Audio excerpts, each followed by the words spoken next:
तुम्हाला विशेष मार्गदर्शन करण्यासाठी ज्या पदांचं तुम्ही स्वप्न बघताय किंवा जे जीवन तुम्हाला परस्यू करायचं आहे त्याचा एक प्रकारे जिवंत अनुभव तुम्हाला देण्यासाठी आज नाशिक शहर पोलीस सहाय्यक पोलीस आयुक्त सुधाकर सुरेश सर आपल्यासमोर उपस्थित आलेले आहेत.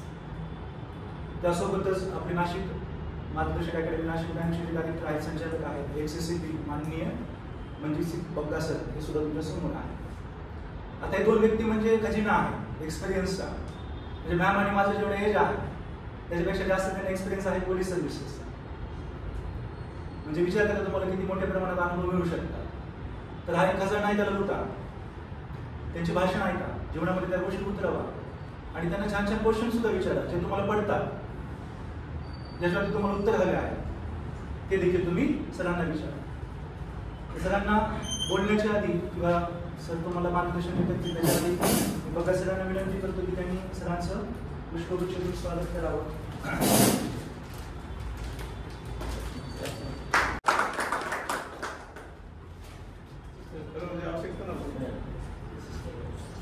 नाही सर सरांचं नाव माझं विशाल बी. नमस्कार. नमस्कार सर. आपण कुठला माझा परिचय सरांनी दिला आहे. मी सुधाकर सोरकर BCP आहे मी नाशिक सिटीला आणि माझे बॅचमेट आहेत बग्गा साहेब. त्यांच्याबद्दल तर तुम्हाला माहितीच असेल. चांगली कारकीर्द आणि ठाण्याला वगैरे काम केलेले आहे त्यांनी. तर आज घाईघाईमध्ये आपण हा प्रोग्राम केला तर साहेब म्हटले की आपण पुढच्या नेक्स्ट वीकमध्ये घेऊया. म्हटलं नेक्स्ट वीक कधी दुसरे प्रोग्राम असतात ते मला रजेवर पण जायचे आहे. म्हटलं 15-20 मिनिटं मी बोलतो आपल्या मुलांना. तर घाई घेता प्रोग्राम झालेला आहे आज. तसंही माझं मेडिकलचा प्रॉब्लेम होता, मला अपॉइंटमेंट होती डोळ्याची, सकाळपासून त्रास आहे. तरी प्रथम मी आपले आजच्या शिक्षक दिनानिमित्त सरांचे दोन्ही सरांचे मी अभिनंदन करतो. त्यांना आजच्या शिक्षक दिनानिमित्त शुभेच्छा व्यक्त करतो आणि स्वागत करावं त्यांचं.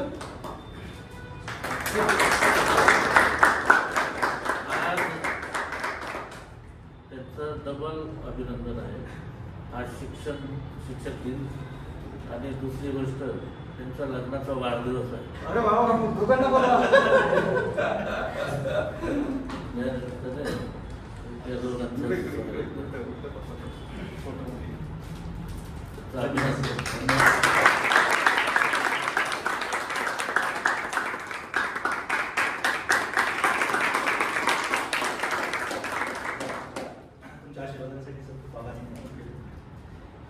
प्रत्येकाच्या आयुष्यामध्ये शिक्षक हा फार महत्वाचा घटक असतो. आपण जेव्हा लहान असतो तर आपल्याला काहीच माहिती नसते, ते एक माती असते. शिक्षकच खरं आपल्याला घडत असते. आणि 1000 पुस्तक वाचले तरी आपल्याला जे मिळणार नाही ते शिक्षकाच्या मार्गदर्शनाने मिळत असतात. तर विद्यार्थी मित्र तर मी ग्रामीण भागातून आहे, परंतु जेव्हा मला कळायला लागलं 6वीला किंवा 7वीला असेल तर मी सुरुवातीला तर काही म्हणजे असं रुटीनमध्येच कधी शाळेत गेलं कधी नाही गेलं. पण खरोखर जेव्हा मला कळायला लागलं तेव्हा मी इतका अभ्यास करायला लागलो तुम्हाला काय सांगू. आमचं गाव छोटंसं 600 लोकसंख्या होते. तिथं कुठं उपन्यास मिळेल पुस्तक मिळेल तिथं वाचायचं. परंतु व्हायचं काय, शाळेत पण मी चांगल्या प्रकारे मार्क्स वगैरे स्कोर करतो. पण इंग्लिशची टीचर त्यांची बस यायची 12-1 वाजता, तर गुड्यानवून यायची. ती वेळेवर कधी यायचीच नाही. आल्यानंतर मग कधीतरी 10 मिनिटं हे शब्द वाचा, हे शब्द पाठ करूया. मला सांगा नुसतं शब्द पाठ केल्याने इंग्लिश येते का? नाही. तर 6वी 7वी 8वी 3 वर्ष अक्षरशः नुसतं शब्द पाठ केले आणि त्याच्यामुळे आम्ही मागे राहिलो. बघ कसं आहे, इच्छा भरपूर होती काही करण्याची. मला आपण इंग्लिशमध्ये कसं आहे तर असा फरक पडतो. जे मोठे मोठे झाले ते फार काही बुद्धिवंत, त्यांनाच देवाने सगळी बुद्धी दिली असं काही भाग नसतो. एक मार्गदर्शनाचा भाग असतो. मार्गदर्शन फार महत्वाचं असतं आयुष्यामध्ये. तर गावाचीच गोष्ट सांग, एक मिलिटरीचा जवान रिटायर झाला आणि माझ्याकडे आला. मी अजून त्याला PSI होतो, इन्चार्ज होतो. आता ते समाजाबद्दल जास्त बोलत नाही, पण मुद्दा मी बोलतो तुम्हाला की आमचे रिलेशन फार चांगले, सगळे समाजाचे लोक तिथं राहतात. तो ब्राह्मण व्यक्ती होता, रिटायर झालेला, 40-42 वय होती. तो आला माझ्याकडे, म्हणजे सर असं आहे, मला आता रिटायर झालं, थोडी पैसे मिळाले, गाडी मला घ्यायची, मी गाडी काळी मी चालवतो अजिंठा ते बुलढाणा. तर अरे म्हणलं तुला जमणार नाही आहे, हे फार वेगळे क्षेत्र आहे, इथं वेगळ्या पद्धतीची वर्तणूक पाहिजे, तुला जमणार नाही आहे. मी काय करू आता, मला काही सुचत नाही, शेती नाही, काय नाही. म्हणलं असं कर, मिलिटरीसाठी रिझर्वेशन असते 15%च ना, त्यावेळेस 15% होतं, एकदम कमी मेरिट. म्हणलं तू सहज होऊ शकतो. आणि त्यांनी माझ्याकडे 2-5 मिनिट बोलला. त्याच्यानंतर काही मार्गदर्शन वगैरे मिळते, म्हटलं औरंगाबादला जा, असं असं आहे. मॅक्झिमम 7 मिनिटाचं माझं त्यांचं कॉन्व्हर्सेशन झालं. आणि त्यांना मी सांगितलं की अशी करिअर अकॅडमी आहे, ते वाडेकर माझे मित्रच आहे, त्याचा नंबर दिला. तो घरी गेला नाही, तो घरी नाही गेला, तो औरंगाबादला गेला. अजिंठ्यावरून औरंगाबादला जाऊन त्याने त्या शिक्षकाची भेट घेतली, ती सगळी माहिती घेतली आणि 2 दिवसात आपलं चंबू गबाळा घेऊन औरंगाबादला शिफ्ट झाला. 1 वर्षानंतर तो फोन करतोय, नमस्कार असं तसं. अरे म्हणलं तू कुठे आहे, किती दिवस झाले गणेश? म्हणजे सर मी लागलो PSI म्हणून अकॅडमीमध्ये आहे मी. तर हे जे 7 मिनिटाचं जे आमचं संभाषण झालं, तर त्या संभाषणावर ते PSI झालं. ते केव्हा पण माझं काय कार्यक्रमात होतं माझं नाव. तर एवढं महत्व आहे, शिक्षकांचं फार महत्व आहे जीवनामध्ये. तर मुद्द्याचं बोलूया, तुमच्या फायद्याचं. थोडक्यात एका ठिकाणी मला बोलवलं की सर आमचे गरीब विद्यार्थी आहेत आणि त्यांना सगळं मोटिवेशनल जसं तुम्ही स्पीच द्या, गरीब विद्यार्थी दोन भेटत वगैरे वगैरे वगैरे त्यांनी सांगितलं. मला सांगा, जर गरीब विद्यार्थी आहे, मग याच्यापेक्षा मोटिवेशनल फॅक्टर कोणता असू शकतो? कोणता असू शकतो? एखादा धर्माधिकारी किंवा फार मोठे तज्ञ आणून तुमच्या पुढे ठेवले आणि मोटिवेशनल स्पीच दिलं, ते महत्वाचं आहे का तुमची परिस्थिती महत्वाचं आहे? परिस्थिती. आपण इतिहासामध्ये बघा, जे जे मोठे व्यक्ती झाले त्यांची परिस्थिती काय होती? साधारण त्यांची परिस्थिती तेच मोठे झाले आणि तोच आपला फॅक्टर आहे. त्यालाच आपण ठरवायचं की माझी परिस्थिती मीच बदलणार आहे, दुसरं कोणी बदलणार आहे का? आता ते तुम्ही ध्येय ठेवलेलं आहे आणि त्या मार्गाला तुम्ही मार्गस्थ आहात, त्याच्यामुळे तुमचं अभिनंदन. चांगला मार्ग तुम्ही निवडलेला आहे. करायचं ज्या क्षेत्रात आपल्याला जायचं ना, तर बिलकुल तयारीत जायचं. स्विमिंगला जायला तर मग कपडे अंगावर ठेवून काही फायदा नाही, कपडे काढूनच पाण्यामध्ये उतरायचं. तन मन धन जे काय तुम्ही त्याला लावायचं, पण एक सर्टन पिरियड 3-4 वर्ष. 4 वर्ष फार झाले हो. 4 वर्ष अभ्यास करता करता डोकं आऊट होणार.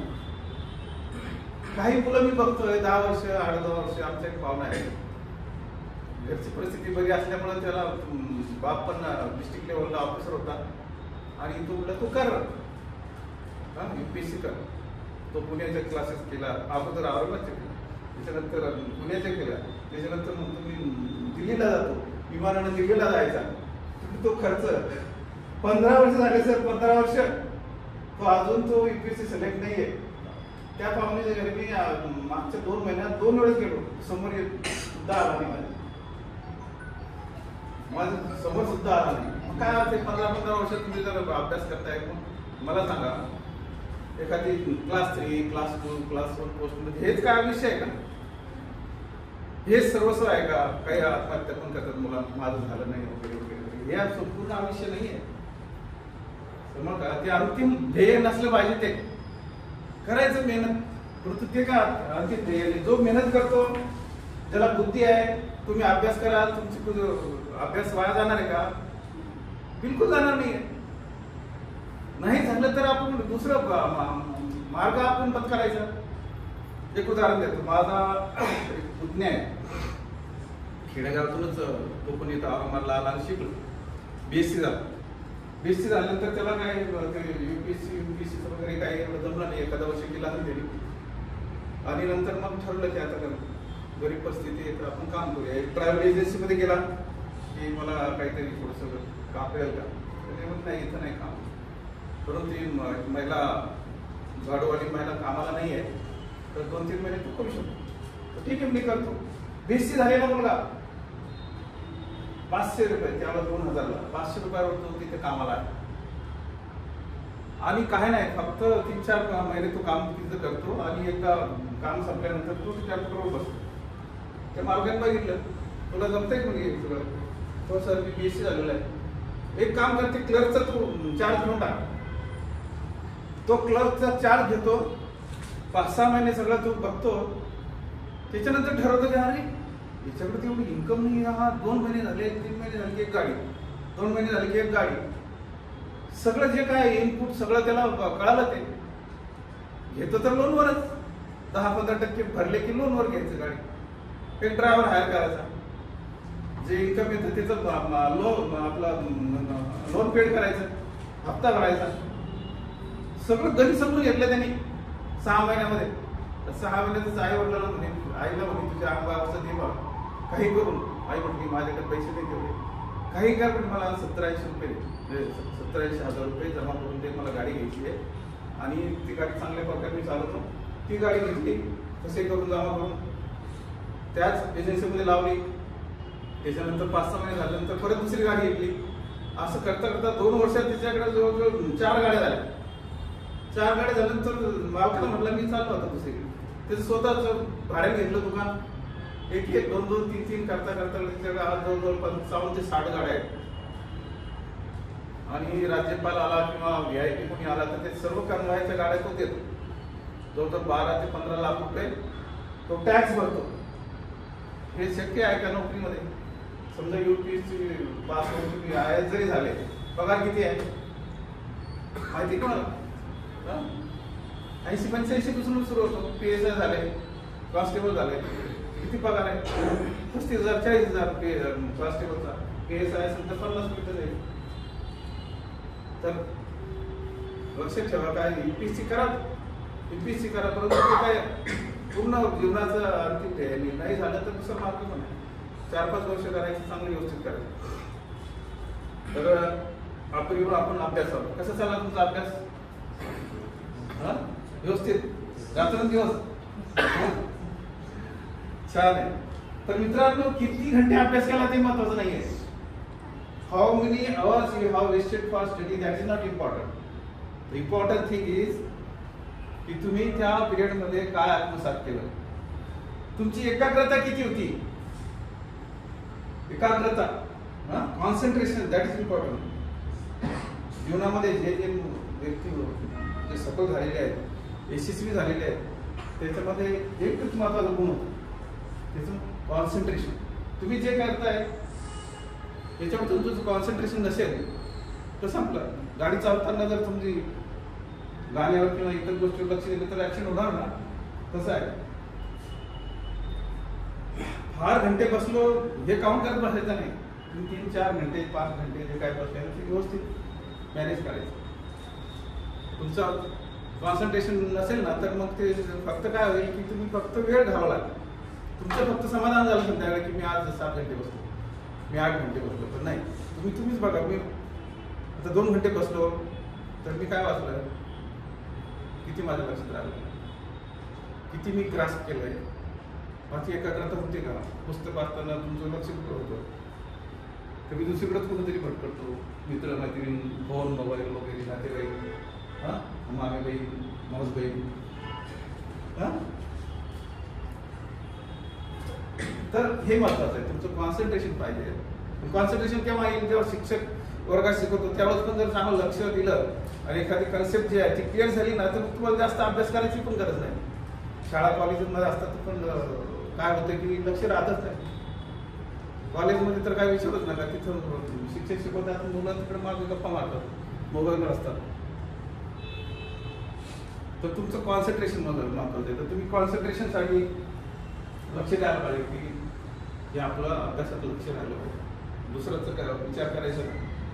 तो मर्सिडीजमध्ये आला, त्याचा मोठा बंगला आहे, मोठा हायफाय फोन वापरतो, काय करायचं त्याचं, त्याचा बंगला, त्याची गाडी, तुझं काय, आपण आपलं बघायचं. हे आपण किती घंटे अभ्यास केला आणि आपण काय मिळवलं. आणि कंटिन्यू 4-4, 5-5 घंटे बसू नये. 1 घंटा झाला, 1 घंटा झाला, स्टॉप करायचं थोडा वेळ, 15 मिनिट, अर्धा घंटा थोडंसं चालायचं, चहा घ्यायचा, किंवा मग मित्र असेल तर गप्पा करायच्या त्याच्यावर, मुद्द्यावरच अभ्यास जो असेल ना त्याच्यावरच अभ्यास करायचा. किंवा मित्र नसेल तर तुमच्या तुम्हीच बसायचं एखादं पेज आणि पेन घेऊन त्याला यायचं काय काय आपण अभ्यास केला, काय काय मोठे मोठे पॉईंट जे असतात ते लिहून काढायचं. UPSC मध्ये जनरली डिटेल्स विचारतात, तर तिथे इम्पॉर्टंट पॉईंट आहेत ते लिहून काढले तर हरकत काय, रिपीट होते ते रिपीट होतं, तर ते बघायचं आपल्या लक्षात राहिलं की नाही राहिलं. आणि मग असा दिवसभरातून तुमचा एक प्रोग्राम ठेवायचा की सकाळी 2-3 तास, दुपारी 2-3 तास, संध्याकाळी 1-2 तास. आणि थोडंसं मनोरंजन किंवा थोडं मानसिक ताण कमी होण्यासाठी थोडंसं तुम्ही ते पण बघायला पाहिजे. संध्याकाळी काय मराठी सिरियल चालू आहे ती थोडंसं मन पण मोकळं व्हायला पाहिजे ना. नेहमी तुम्ही ग्रहण ग्रहण ग्रहण करून करून करून करून वेळे पण होतात, काही होतात, त्याच्या डोक्यात परिणाम होतो. जास्त नाही होत परंतु होतात. काय बघितलं की असं तुमच्या साईडला एक वकील आहे, मी LLB करत असताना त्यांनी एक तसंच विचारलं की सर याचं काय अर्थ आहे, इंग्लिशच्या लिगल फ्रेज होत्या, मला ते कळलं नाही. त्यांनी इतका इतिहास सांगणं सुरू केला, मी म्हटलं याचं डोकं सरकलं सगळं. असं पण होतं. तर ते टेन्शन जे आहे ना कमी करण्यासाठी थोडंसं वेळ पण द्यायला पाहिजे. तर मेहनत करायची, हार्डवर्क तुम्ही करायलाच पाहिजे, परंतु एकदम त्याच्या मागे म्हणजे वेळ नाही व्हायचं, एकदम बिलकुल वेळासारखं त्याच्या मागे लागायचं नाही की आता याच्याशिवाय काही दुसरा मार्गच नाही आहे असं काही नाही. मेहनत करायची, धनाने सगळं करायचं, वेळ द्यायचा, त्याला विचार करायचा, जास्त वेळ द्यायचा. जेवढा तुम्ही रिडिंगला वेळ देत नाही ना तेवढा थिंकिंगला विचार द्या. आपली परीक्षा कशाची आहे, रिटर्न कशाची परीक्षा आहे, बुद्धीची परीक्षा आहे. तुमचा अक्षर किती चांगला आहे, अक्षर चांगला ऑफकोर्स फायदा होतोच, परंतु खरी तुमची टेस्ट जी आहे ना तुमची बुद्धीची आहे. तुम्ही किती मेहनत केली, 10 वर्ष केली, 5 वर्ष केली, 15 वर्ष केली, ते आमच्या नातेवाईकांना ते बघतच नाही कोणी. तुमची बुद्धीची टेस्ट आहे, बरोबर आहे. आता मला सांगा, अभ्यासात अडथळे कोणत्या कोणत्या गोष्टीमुळे येतात? What are the hindrance of study? अडथळे अभ्यासाचे, डिस्ट्रॅक्शन, एक तर मोबाईल, दुसरा मित्रमैत्री, अजून तिसरा म्हणजे तुम्हीच की तुम्हाला कोणता विषय इंटरेस्टेड आहे, in which subject you are interested, तो एक फॅक्टर आहे तुम्हाला अभ्यासाला अडचणीत आणतो. तुमचा इंटरेस्ट जर अभ्यासात नसेल, अदर त्यांना अभ्यास असेल, क्रिकेट असेल, दुसरं कोणी मित्र असेल, मैत्रीण असेल, तुमच्या डोक्यात तेच फिरणार. फॅमिली अभ्यास जो केलेला आहे त्याच्या व्यतिरिक्त तुम्ही त्याच्यातच असता जास्त करून. तर ह्या 3 गोष्टी फार महत्वाच्या. या 3 गोष्टी थोडंसं गाळ्या तर तुमच्या अभ्यासावर चांगला म्हणजे आउटपुट मिळेल. तुम्ही अभ्यासातून चांगल्या प्रकारे काय मिळू शकतो, बरोबर आहे का? जर काही तुमत आता एक जो मुद्दा सांगितला मी, तुम्ही मित्र किंवा मैत्रिणी, तुमचं वयच तसं आहे, त्याच्यामुळं इलाजच नाही, त्या गोष्टी येणारच समोर. आता आम्ही कॉलेजला होतो, 1-2 मुली असायच्या, त्या आम्हाला भाऊ मारायचं, आम्ही त्याला ताई म्हणायचं. आमच्या डोक्यात काहीच नव्हतं ते, बिलकुल. आज तशी परिस्थिती आहे का? आज तुमच्या मोबाईल सगळं अवेलेबल आहे, सगळं अवेलेबल आहे. तुमचं वय तसं आहे, तुम्हाला तो अडथळा येईल का नाही? भयंकर येतो तुम्हाला का मी वेळेच्या गावाकडे गेलो आणि त्याला ठाण्याला ते सर माझ्या ओळखीचे होते. सर म्हटलं इथं जास्त वेळे कोणते असतात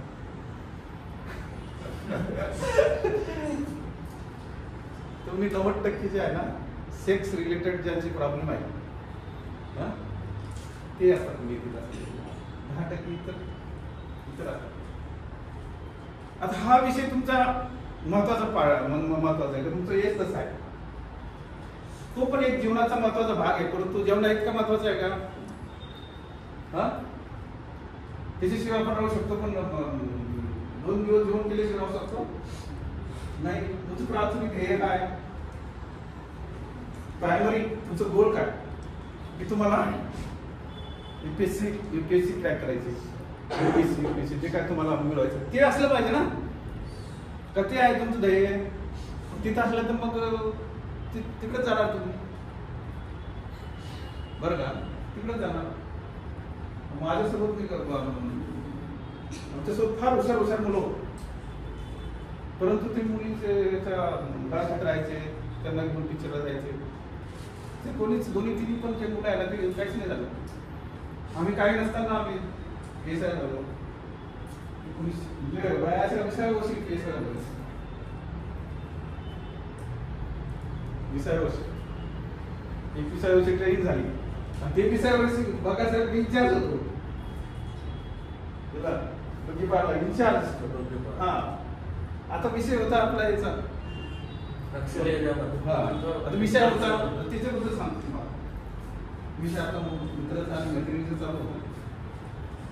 आता हे जे त्यांनी मॅनेज करायचं असतं, तुम्ही प्राथमिक ध्येय कशाला देता ते महत्वाचं. आता ह्या गोष्टीला मॅनेज कसं करायचं तर त्यातलं मी काही एक्सपर्ट नाही, पण मी माझ्यावरून सांगतो. मी नक्षल भागात होतो, जंगल एरियामध्ये. 20व्या वर्षी PSI झालो, 21व्या वर्षी ट्रेनिंग पूर्ण केली आणि 23 वर्षाला मी इन्चार्ज होतो. I was in charge of the police station at the age of 23. आणि त्या तारखेपासून मला म्हणजे 22-23 झाल्यानंतर मावशी लागली, आता झालं तुझं नोकरी लागली, हे झालं तेच झालं, आता की लग्न करून. म्हणलं मावशी तुला काय अडचण आहे? तुला अडचण काय? नाही मला वाटतं तू तिकडं राहतो आदिवासी भागात, एखादी आदिवासी करून असेल. म्हणलं माझ्या विश्वास नाही, हाय विश्वास म्हणजे मला आता तुझं वय आहे, करायला हरकत काय नाही. म्हणलं तिकडं फार अवघड परिस्थितीमध्ये आहे, रोज इन्काउंटर हे त्याचं 3-4 इन्काउंटर पण केलेले आहेत मी. त्याच्यामुळे झालं समजा लग्न झालं, गेलो मी विचार भविष्य पडते. तर मी लग्न केलं 28 वर्षानंतर. किती? 28. मला काय गरज होती थांबायची एवढे दिवस? 20व्या वर्षी मी लावलो, 9 वर्ष थांबायची गरज काय होती? पण ते माझा अंतिम ध्येय नव्हतं. मला तिथून ट्रान्सफर करून घ्यायची होती, मी इन्चार्ज झालो. असं आहे, मॅनेज करावं लागतं तुमच्या लेवलला.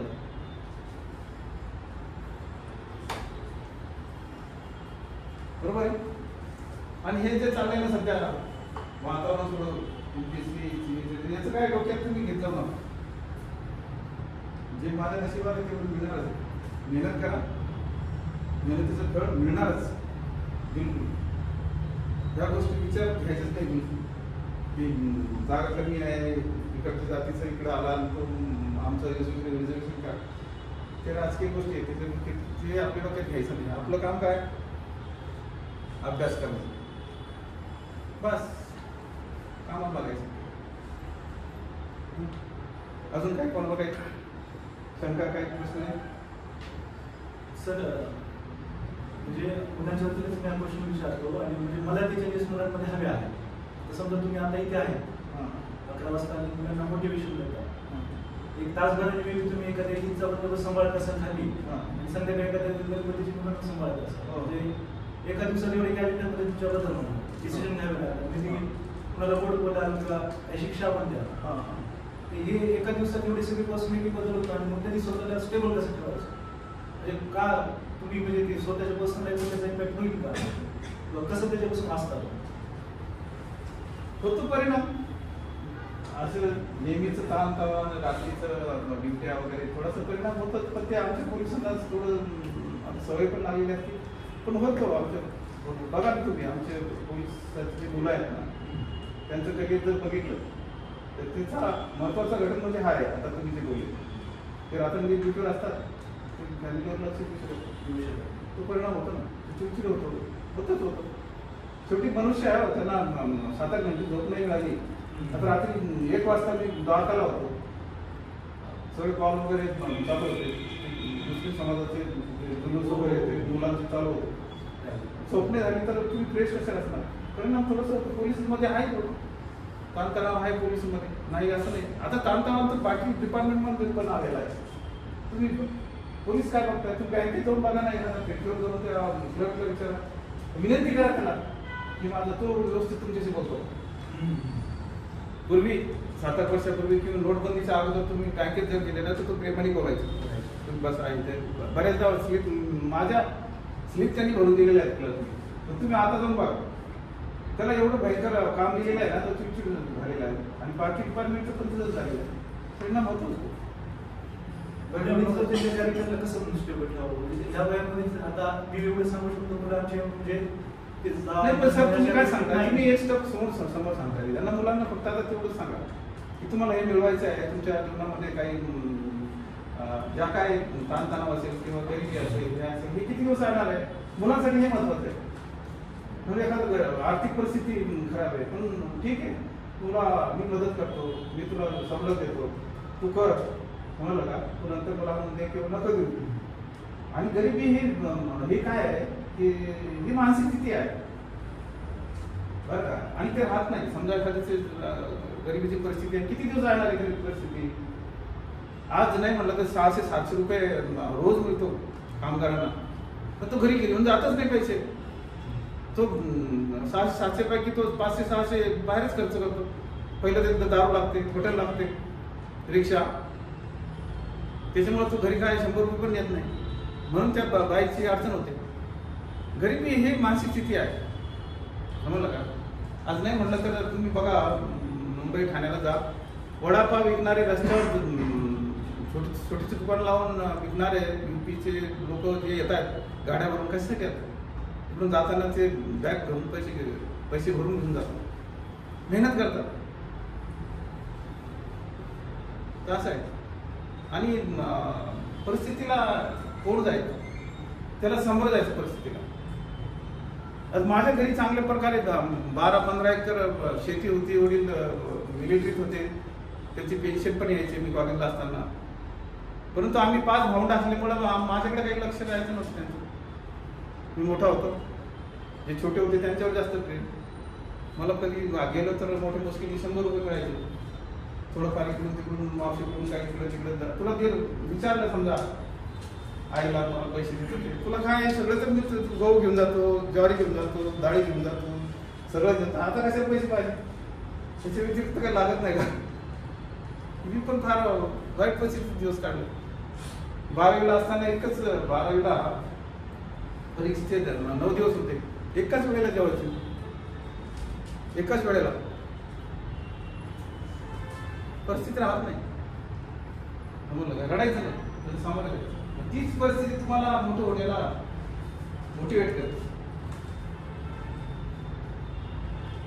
आता एवढं असूनही मी एक जैन मंदिर आहे तिथे युनिव्हर्सिटीमध्ये, एक दिवस माझ्याकडे पैसेच नव्हते.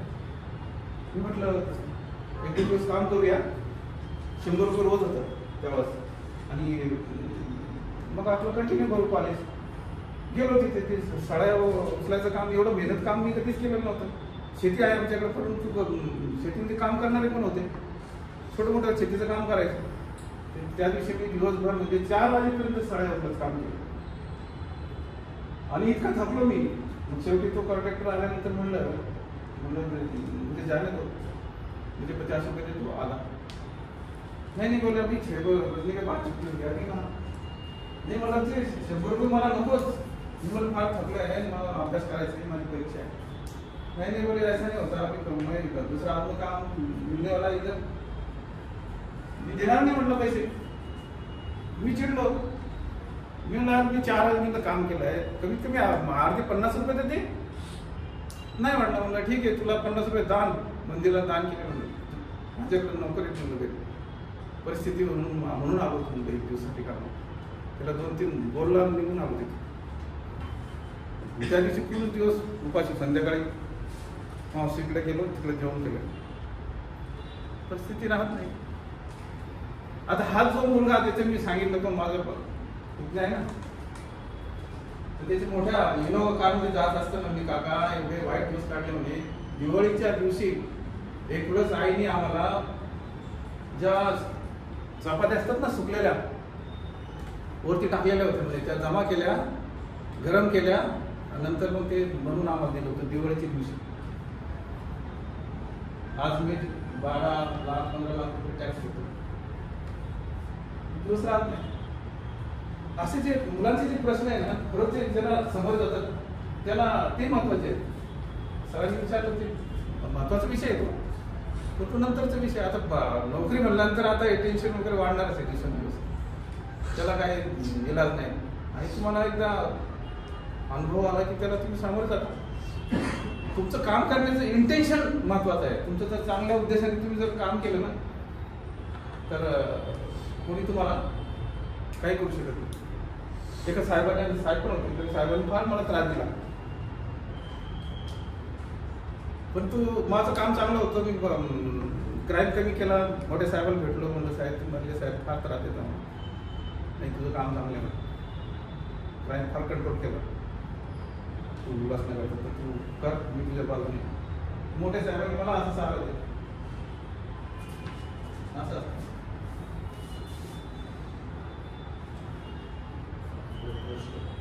अजून काही प्रश्न? तुमचे क्वेश्चन्स विचारा तुम्हाला, जे काही तुम्हाला प्रश्न पडत असतील पोलीस प्रशासनाला, त्यांचा खरा प्रश्न दूर केला.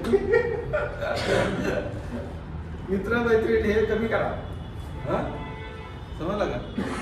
आणि तुमचं जे आहे ना, तुमची टेस्ट बुद्धीचे आणि तुम्ही अभ्यास डोक्यात घ्या. फक्त अभ्यासात जाऊनच 5-6 घंटे नाही. You have to think repeatedly about your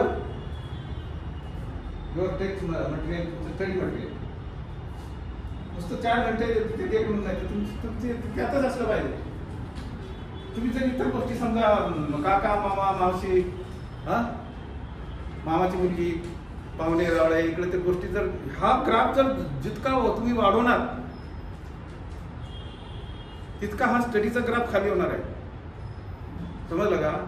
साधारणपणे काय होते की मनुष्य दिवसातून वेगवेगळ्या प्रकारचे विचार करतो. 60 ते 70 हजार विचार वेगवेगळ्या प्रकारचे चालू असतात दिवसभर, बरोबर आहे का नाही?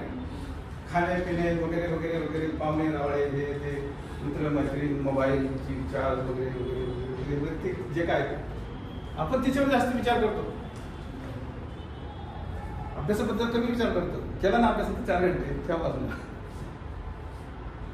तुम्ही ज्यावेळेस या गोष्टीला फोकस कराल त्यावेळेस हे जे अनावश्यक अनप्रोडक्टिव्ह जे विचार आहेत ते खाली खाली जाणार, बरोबर आहे का? काय गरज नाही मामाच्या मुलीचा विचार करायची. तुम्हाला चांगला पोस्ट मिळाला ना तर ती मागायला नाही मामा तुमची, बरोबर आहे का? मला हे मिळवायचं आता, मग नंतर बघू. मग हा नाही आवश्यक तुम्हाला लागल्यानंतर चांगली मुलगी बघायची.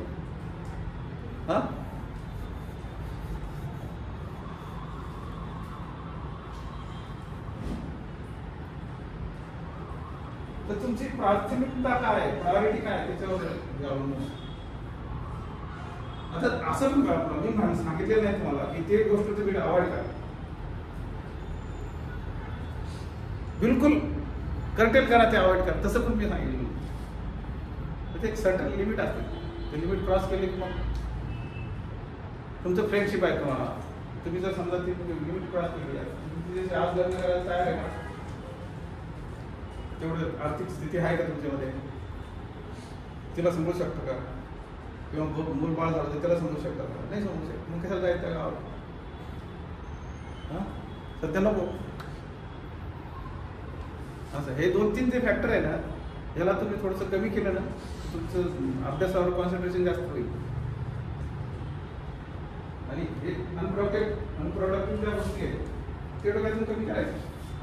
काय विचार करायचा मोबाईलचा याच्यात त्याचं ते आपला विचार तर करू ना आपण नंतर. आम्ही पण आपल्याला पहिलं उठल्या म्हटलं तुमचं काम काय असतं? मग सांगा मॅडम. बॅटरी फुल आहे का नाही? बरोबर आहे का? मोबाईलची बॅटरी आहे की नाही? नाही. तुमच्याकडे अभ्यास तुम्ही रात्री काय अभ्यास करता? झोपताना तुम्ही अभ्यास सोडला की झोपणी म्हणायचं. मी तर म्हणेल 1-1 तास तुम्ही झोपायच्या अगोदर अभ्यास करूच नाही. त्यावर तुम्ही विचार करायचा. तुम्हाला जर मेडिटेशन जमत असेल तर चांगली गोष्ट आहे. किंवा एखाद्या एक्सपर्ट करून शिकून घ्या तुम्ही. एकदम पूर्ण नाही, थोडंफार सकाळी किंवा संध्याकाळी थोडंसं बसायचं. स्तब्ध पण पाहिजे काय अभ्यास केला काय नाही. ते ध्यानस्थ असतात, ते श्वासावर नियंत्रण करतात. आपण ते नाही करायचं. त्याच्यावर तुम्हाला काय फायदा होणार? तुम्ही स्तब्ध बघून विचार करायचा की मी आज सगळं काय वाचलं, दुपारी काय वाचलं, संध्याकाळी काय वाचलं, काय वाचलं मी इतिहास, शिवाजी महाराजांचा इतिहास, किती लोक होते त्यांच्याकडे जेव्हा त्यांनी शपथ घेतली, कोणत्या गडावर केली, काय केलं, पहिला काय जिल्हा कोणता जिंकला, त्याच्यानंतर दुसरा कोणता जिल्हा, त्याच्यानंतर औरंगजेबासोबत काय तळ झाला होता, त्याच्यानंतर मग ते आग्र्याची सुटका झाली, त्यात त्यांना कोणी मदत केली, कशा कशा पद्धतीने त्यांनी औरंगजेबाला फसवलं, किंवा डॉक्टर बाबासाहेब आंबेडकरांचं विचारलं असेल ते त्यांना शाळेचे पाय ठेवत होते, त्याच्यानंतर 4थी पास झाले, मॅट्रिक पास झाले, त्यांचे शिक्षकांनी त्यांना मदत केली, त्याच्यानंतर कोलंबियाला गेले, परत आले, परत MSc घेतली, BSc घेतली, तशा पद्धतीने त्यांचे वाईट वागणूक त्यांना मिळाली. तर कसं असतंय, सुरुवातीला थोडं लिंक, शेवटीची लिंक लावायची गरज असते. बऱ्याचदा काय होतंय, परीक्षेच्या बाहेर गेल्यानंतर, परीक्षा बाहेर गेल्यानंतर लक्षात येतं, अरे हे तर मी किती वेळेस पाठ केलेलं आहे, हा कसं काय नाही आलं बघाय. तर ती जी छोटीची लिंक आहे ना, म्हणजे ती केसापेक्षा मी छोटी असते, ती एकदा जुळली ना की तुम्ही ते पूर्ण एसियन पूर्ण स्टोरी तुम्ही लिहून काढू शकता. ती लिंक जोडणं महत्वाची आहे. ती लिंक जुळायचं काम हे जे आहे ना, तुम्ही रिपीटेडली विचार करत असेल तर ते होतं. रिपीटेडली विचार जर तुम्ही केला तर होऊ शकतं, अदरवाईज नाही होऊ शकत. ते वाचून एकदा वाचून होत नाही. आता अवघड गोष्ट आहे की रिपीटेडली तुम्हाला वाचावं लागेल. इंग्लिशचं पार्ट आहे, इंग्लिशचं पार्ट आहे, रिपीटेडली तुम्हाला 2-2 4 वेळेस ते करावं लागेल. एकदा वाचून नाही नसतं असं आहे. तर शेवटी आता ते एक मुद्दा सांगतो. तर आमचे लग्न झाल्यानंतर मिसेस सेक्रेटरीला होती, त्यानंतर तिने BA केलं, MA मराठी केलं, त्यानंतर सोशल मराठी केलं, सोशलमध्ये पण MA केलं. तर ते सोशलमध्ये युनिव्हर्सिटी टॉपर आहे, 77 मार्क्स आहे, फार मार्क्स मिळाले. म्हटलं एवढे मार्क्स कसे घेतले तू? तर त्यांचं काय असायचं, सकाळी नाश्ता करून मी निघायचो, मग 2-3 घंटे त्यांना मिळायचं. 1-1.5 तास अभ्यास केल्यानंतर मग स्वयंपाकाला किंवा जो काय पिरियड मिळायचा तर ते त्याच्याबद्दल विचार करायचा. वेळ मिळाला तर ते नोट्स काढायचे. दिवसभर चालू राहायचं. मग दुपारी परत 2-3 घंटे त्यांना मिळायचे. असं करता करता करता सायंकाळपर्यंत परिस्थिती 1-2 चॅप्टर होऊन जायचं. मित्र असेल तर तुम्ही एकमेकाला विचारायचं की हे चॅप्टर मी वाचलाय, तो कोणता वाचलाय, ते पुस्तक घ्यायचं आणि त्यांना विचारायचं. त्याच्यामध्ये पण जास्त अभ्यास होतो. कारण मी प्रश्न केला तर तुम्ही बाकी गोष्टी विचारात घेत नाही त्यावेळेस. मग त्यावेळेस तुम्ही कशाचाच विचार करत नाही, उत्तर द्यायचं तुमच्या डोक्यात असतं. असं आहे.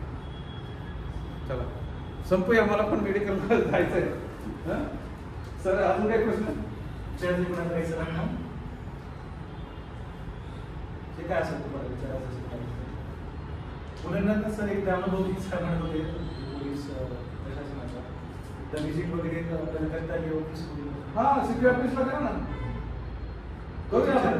हा मी असं नाही करूया ना. CP ऑफिस आपण येस येस सध्या CCTV वगैरे जे चालू आहे, मुलं सिंगल तोडतात, कोणी नियमाचं उल्लंघन करतात, कसं कशा प्रकारे कॅप्चर केलं जाते दाखवून आपण.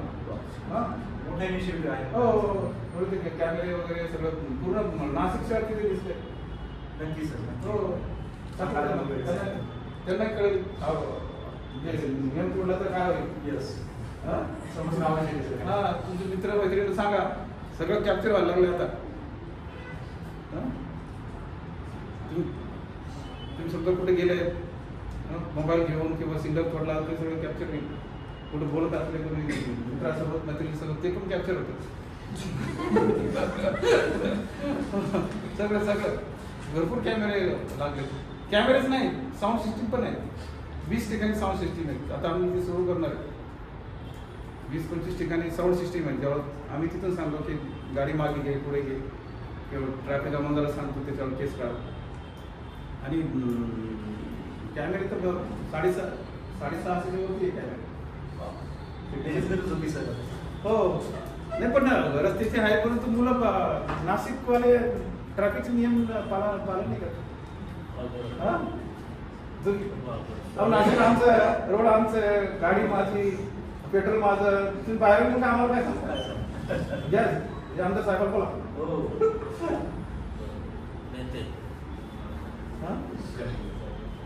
नियमाचं पालन करत नाही, काय नाही. जसं हेच लोक जर ठाण्याला गेले, हेल्मेट घालणार किंवा गाडीत असेल तर बेल्ट घालणार. सगळ्यांच्या सुरक्षिततेसाठी आहे ते नियम. जे आहे ते माझ्यासाठी आहे का, पोलीस डिपार्टमेंटसाठी आहे का?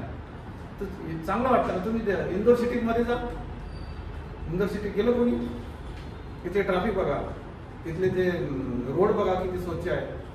तुम्हाला वाटेल की वेगळं कुठेतरी देशात आलो. एवढं चांगल्या प्रकारे तिथे असते. पोलीसवाले असे रोप घेतात, असे आडवे रोप लावतात, कुणी जाणार नाही. सिग्नल जोपर्यंत सुटत नाही तोपर्यंत. आणि तुमचं अनुकरण दुसरं करतो. विचारा, समजा 2 मिनिटं जर लेट झाले तर फरक काय होणार, पण तुम्ही गेल्यानंतर सगळं तुमच्या 2 मिनिटांनी सगळं लोकांना तुम्ही सांगताय की या माझ्यासोबत काय होत नाही. बरोबर नाही? तुम्ही बाहेर दिसत जाऊन बघा, हा नियमाचं कसं पालन होतं. तिकडे काय तुम्हीच लोक तिथे गेले ना बाहेर. जपानचं काही विचारूच नका तुम्ही, एवढं डिसिप्लिन आहे. कचरा सुद्धा पडले जाऊ शकतो. शाळेमध्ये त्यांच्याकडे असं झाडण्यासाठी महिला किंवा कामगार नसतो, मुलं साफ करतात, शिक्षक साफ करतात, फरशी वगैरे असं आहे. डिसिप्लिन फार आहे आपल्याकडे येणार डिसिप्लिन. आणि जो जास्त शिकला तो जास्त नियमाचं उल्लंघन करतो. सगळ्यात जास्त वकील, पोलीस वाले, शिक्षक. एका व्यक्तीला पकडलं रॉंग साईडनं, सर प्लीज माझी मुलं यायला लागली, मी टीचर आहे तुम्ही, हो सोडून द्या मला. पहिलंच जर राईट साईडनं आले असतं तर विनंती करायची गरज नाही ना. असं आहे. भेटूया परत एखाद्या वेळेस परत. हो सर, खूप छान वाटलं. आणि हा, आपण आणखी एकदा जास्त वेळ द्या सर. हा ठीक आहे. थोडंसं तुमचं जे अभ्यासाचं मी सांगितलं ना ते डिटेलमध्ये सांगितलं. आणि आवाज करताना हळू वाचून नका, थोडं स्पीड पाहिजे त्याला. तसं गाडीची स्पीड 70-80 मध्ये असली तर चांगली असते का, ॲव्हरेज मिळते. तसं आहे. तुम्ही स्लो वाचायला केलं ना की डोक्यात वेगवेगळं विचार येत राहतात. थोडं त्याला रिपीट वाचा तुम्ही वाटलंच तर 10-15 दिवसांनी त्याला रिपीट करा तो टॉपिक. थोडं स्पीडमध्ये वाचलं ना मग बाकीचे जे विचार आहे ना ते थोडं कमी होतं. लक्षात आलं का मला? स्लो वाचलं ना तुला वाटतं की स्लो मध्ये मी माझं सगळं ग्रहण करून सगळं पाठ करून घेतोय, परंतु होतं काय ते स्लो वाचण्यामध्ये इतर विचार पण चालू राहतात. हे मला नाही, हे अणुशक्तीचं केंद्र आहे. हे जे आहे ना हे अणुशक्तीचं केंद्र आहे. त्याच्यामुळे तुम्ही ते स्पीडमध्ये थोडंसं वाचन कराल ना तर तुमचे बाकीचे विचार कमी होत राहतात, तुमचं कॉन्सन्ट्रेशन वाढत राहतं.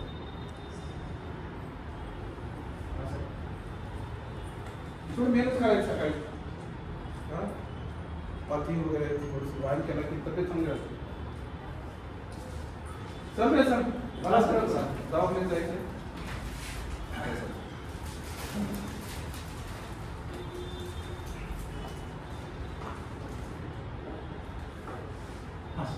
आज आपल्या अकॅडमी मध्ये शिक्षक दिन चांगल्या प्रकारे साजरा झाला असे आता आपल्याला सांगता येईल. कारण शिक्षक फक्त शाळा कॉलेज इथपर्यंत मर्यादित नाही. आपण लहानपणापासून मोठे होईपर्यंत सुरुवातीला आई वडील, नंतर आपले पहिलीचे शिक्षक, इथून पुढं आपल्याला आजूबाजूला किंवा जेव्हा आपण समाजात वावरतो तेव्हा बरेचसे लोक आपल्याला काही ना काहीतरी गोष्ट शिकून जात असतात. ते सर्वच आपले शिक्षक आहेत. त्याच्यामुळे कोणी PhD केली आहे, कोणी BA केलं आहे, MA B.Ed केलं आहे, तोच शिक्षक आहे ही भावना कदापि नाही. कोणी छोटी जरी गोष्ट आपल्याला शिकवली तरी तो आपला शिक्षक आहे. अशी साखळी जोडत जोडत आज आपल्या अकॅडमीमध्ये माझे बॅचमेट आणि सोबत आमचे नोकरी केलेले सुरडकर साहेब आपल्याला मार्गदर्शनासाठी लाभले, हे आपले भाग्य आहे. आता अगोदर बघितलं असं तुम्ही वावरताना काही पोलीस अधिकारी म्हटल्यानंतर एक काहीतरी असा वृक्ष चेहरा किंवा बोलताना गंभीर अशा गोष्टी तुम्ही बाहेर बघितल्या असतात. पण सुरडकर साहेबांचा स्वभाव मोकळा आणि एक स्वच्छंद असा आहे. त्याच्यामुळे हसत खेळत आणि फ्रेंडली प्रमाणे त्यांनी आपल्याला मार्गदर्शन केलं. आता थोडाच वेळ होता त्याच्यामुळे थोडक्यात आपण त्यांचं ऐकलंय पूर्ण मार्गदर्शन. त्याच्या पुढे एक चांगला विषय त्यांना आपण देऊन त्या विषयावर त्यांचं मत घेऊन येणं आपल्याला फार आवडेल. पुढच्या वेळेस जेव्हा संधी मिळेल आणि सरांना टाइम असेल त्यावेळेस आपण त्यांना आमंत्रित करू आणि त्यांच्या डिसिप्लिन आणि अनुभवाचा आपल्याला फायदा होईल. आता पोलीस विभागात वावरताना सरांची 24 वर्षाची सर्व्हिस आहे. 34 वर्षाची सर्व्हिस आहे. पोलीस म्हटल्यानंतर एक वेगळं फिगर आपल्या डोक्यात राहते. कारण त्यांना त्या ड्युटी शिवाय दुसरं काही जमत नाही. त्यांना मारणं, आरोपी धरणं आणि काहीतरी समजा आपण आपल्या भाषेत शिवीगाळ करणं, हे काहीतरी प्रतिमा आपण डोक्यात बसवलेली असते.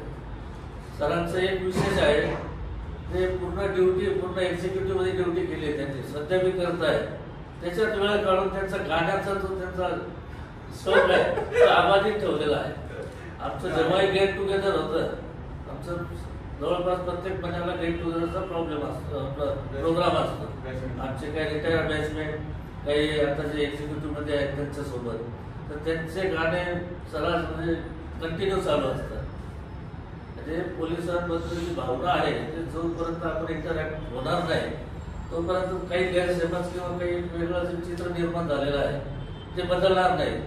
त्यामुळे इथून पुढं पण सुरडकर साहेब आले, त्यासोबत अजून इतर बॅचमेट, त्यांना पण आपण इथं आमंत्रित करू, त्यांचे अनुभव सुद्धा ऐकू.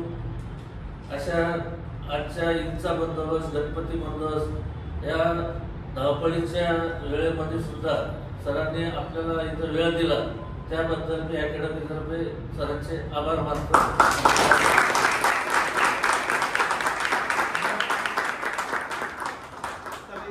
आपण भेटूया परत. मुलं खूप चांगले आहेत. मुलं चांगलंच असतात, ते तुमच्यावर अवलंबून असते शिक्षकाबरोबर.